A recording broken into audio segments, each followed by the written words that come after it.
ಕುಂದಾಪುರದಲ್ಲಿ ಪಂಜರದ ಮೀನುಗಳು ಸಾಯಲು ಆರಂಭಿಸಿವೆ. ಈ ಕುರಿತಾಗಿ ನಿನ್ನೆ ಮೀನುಗಾರಿಕಾ ಸಚಿವ ಕೋಟ ಶ್ರೀನಿವಾಸ ಪೂಜಾರಿ ಅವರು ಭೇಟಿ ನೀಡಿ ಪರಿಶೀಲನೆಯನ್ನು ನಡೆಸಿದ್ದಾರೆ.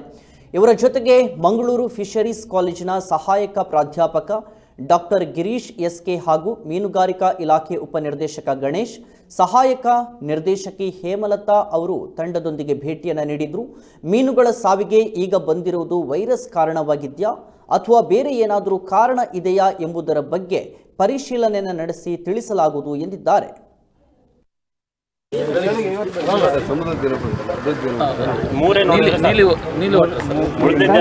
ನ್ಯಾಚುರಲ್ ಆಗಿನೇ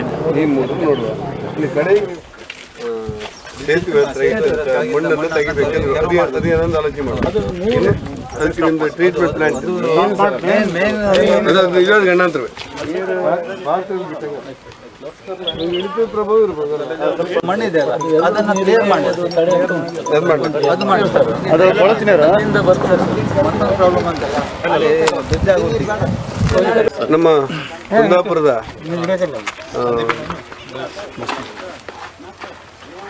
ಮೀನುಗಾರರು ಪಂಜರ ಕೃಷಿ ಮೀನುಗಾರಿಕೆ ಮಾಡುವಂಥ ಪ್ರದೇಶದಲ್ಲಿ ಇದನ್ನು ಪಂಚಗಂಗಾವಳಿ ಪ್ರದೇಶ ಅಂತೇಳಿ ನಾವು ಕರಿತೇವೆ. ಆ ಮೀನುಗಾರಿಕೆಗೆ ಅದರಲ್ಲೂ ಪಂಜರದ ಕೃಷಿ ಮೀನುಗಾರಿಕೆ ಮಾಡುವಂಥ ಪ್ರದೇಶದಲ್ಲಿ ಸುಮಾರು 115 ಪಂಜರಗಳ ಮೂಲಕ ಮೀನು ಸಾಕಾಣಿಕೆಯನ್ನು ನಮ್ಮ ಸಾಮಾನ್ಯ ಜನರು ಮೀನುಗಾರರು ಮಾಡ್ತಾಯಿದ್ರು.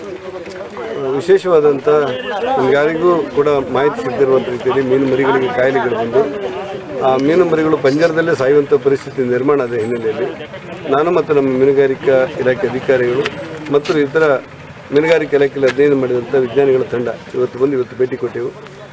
ತುಂಬ ಅತಂತ್ರವಾದಂಥ ತುಂಬ ಕಷ್ಟಕರವಾದಂಥ ಪರಿಸ್ಥಿತಿಯಲ್ಲಿ ನಮ್ಮ ಮೀನುಗಾರಿದ್ದಾರೆ. ಇಲ್ಲಿ ಅವರ ಮೀನು ಮರಿಗಳು ಸತ್ತೋಗಿವೆ.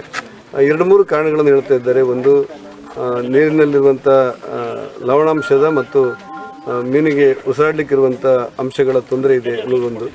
ಇನ್ನೊಂದು, ನಮ್ಮ ಕೊಳಚೆ ನೀರುಗಳು ಬಂದು ಈ ಪ್ರದೇಶಕ್ಕೆ ಬೀಳ್ತಾ ಇದೆ, ಇದರಿಂದಾಗಿ ನೀರಿನ ಗುಣಮಟ್ಟ ಹಾಳಾಗಿದೆ, ಆ ಕಾರಣಕ್ಕೋಸ್ಕರ ಮೀನುಗಳು ಸಾಯ್ತಾ ಇದ್ದಾವೆ ಅನ್ನೋದು ಮತ್ತೊಂದು. ಇನ್ನೊಂದು, ಇತ್ತೀಚೆಗೆ ಸಮುದ್ರದಲ್ಲಿ ನೀರಿನ ಬಣ್ಣ ಬದಲಾವಣೆ ಆಗಿರುವಂಥ ಒಂದು ವಿಶೇಷ ಸಂದರ್ಭದಲ್ಲಿ ಅದರ ಲೋಪವೂ ಕೂಡ ಇರ್ಬೋದು ಅನ್ನೋ ಮತ್ತೊಂದು 2-3 ವಿಚಾರಗಳ ಬಗ್ಗೆ ಅಧ್ಯಯನ ಮಾಡ್ತಾ ಇದ್ದೇವೆ. ನಮ್ಮ ಮೀನುಗಾರಿಕೆಗೆ ಸಂಬಂಧಪಟ್ಟಂಥ ವಿಜ್ಞಾನಿಗಳು ನೀರಿನ ಪರೀಕ್ಷೆಗಳನ್ನು ಮಾಡುವಂಥ ಕೆಲಸದಲ್ಲಿ ನಿರತರಾಗಿದ್ದಾರೆ ಮತ್ತು ಇನ್ನೊಂದು 2-3 ಗಂಟೆಯಲ್ಲಿ ಅದು ಪರೀಕ್ಷೆ ಮಾಡುವಂಥ ಫಲಿತಾಂಶವನ್ನು ಪಡಿತೇವೆ. ಒಟ್ಟಾರೆ ಇಲ್ಲಿಗೆ ಮೀನುಗಾರರಿಗೆ ಏನು ತೊಂದರೆ ಆಗಿದೆ ಅದನ್ನು ಪರಿಹಾರ ಮಾಡೋದು ಮತ್ತು ನೀರಿನ ಗುಣಮಟ್ಟವನ್ನು ಪರಿಶೀಲನೆ ಮಾಡಿ ಅದಕ್ಕೇನು ಪರಿಹಾರ ಮಾಡಬೇಕು ಅದನ್ನು ಪರಿಹಾರ ಮಾಡ್ತೇವೆ ಮತ್ತು ಕೊಳಚೆ ನೀರುಗಳು ಈ ಪ್ರದೇಶಕ್ಕೆ ಬಂದು ಈ ನೀರಿನ ಮಲಿನ ಆಗುತ್ತೆ ಅನ್ನೋದ್ರ ಕೂಡ ಗಮನ ಕೊಡ್ತೇವೆ. ಒಟ್ಟಾರೆ ಮೀನುಗಾರ ಸಮಸ್ಯೆಗಳನ್ನು ಪರಿಹಾರ ಮಾಡಬೇಕು ಅನ್ನೋದು ನಮ್ಮ ಇಲಾಖೆ ಇಷ್ಟ ಇದೆ.